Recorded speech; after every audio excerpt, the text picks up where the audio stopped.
অনেকেই ভেবেছিলেন বেগম খালেদা জিয়ার চিরবিদায়ের সঙ্গে সঙ্গে হয়তো ফাতেমা বেগমের সেই ছোট্ট চাকরিটাও শেষ হয়ে যাবে, কিছু টাকা পয়সা দিয়ে করে দেওয়া হবে বিদায়। কিন্তু এটা জিয়া পরিবার, যেখানে সম্পর্ক শুধু টাকা পয়সার হিসাবে চলে না। এখানে বন্ধন হয় আত্মার, হয় ভালোবাসার, হয় মমতার।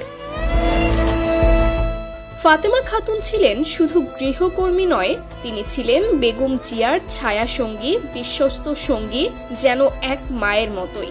দাদির বিদায়ের পর এবার নাতনির পাশে দাঁড়ানোর দায়িত্বও যেন তার কাঁধেই এসে পড়ল।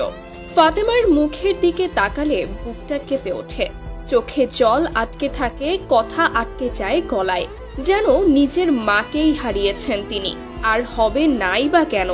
বেগম জিয়া তো সারাক্ষণ ফাতেমার খেয়াল রাখতেন। কোথাও যাওয়ার আগে, রাতে ঘুমানোর আগে জিজ্ঞেস করতেন, ফাতেমা খেয়েছে তো, ঠিকমতো খেয়েছে তো। এই যত্ন, এই মায়া চাকর মনিবের সীমানা ছাড়িয়ে অনেক উঁচুতে। ১.৫ দশকেরও বেশি সময় ধরে ফাতেমা ছিলেন খালেদা জিয়ার সঙ্গে, কারাগারের অন্ধকার প্রকোষ্ঠে, হাসপাতালের নিঃসঙ্গ রাতে, লন্ডনের দীর্ঘ চিকিৎসায়, রাজপথের উত্তাল আন্দোলনে। কখনো এক মুহূর্তের জন্য পিছু ছাড়েননি। আর এখন ত্রয়োদশ সংসদ নির্বাচনের আগে ২ ফেব্রুয়ারি মহাখালীর DOHS খেলার মাঠে চায়ের আড্ডায় তারেক রহমানের কন্যা জাইমা রহমান তরুণ শিক্ষার্থীদের সঙ্গে বসে দেশ গড়ার স্বপ্ন বুনছেন। টেবিলে বসলেন জাইমা, আর তার কাছাকাছি দাঁড়িয়ে রইলেন ফাতেমা, যেন অভ্যাসবশতই। জাইমা তাকে দেখে বললেন, আসুন, আমার পাশে বসুন। নিরাপত্তা কর্মী চেয়ার নিয়ে এলেন, কিন্তু ফাতেমা বসতে চাইলেন না। লজ্জা, সংকোচ, হয়তো অভ্যাস। তিনি পাশের খালি টেবিলে গিয়ে বসলেন। তবু চোখে চোখে কথা হয়, হৃদয়ে হৃদয়ে বোঝাপড়া চলে।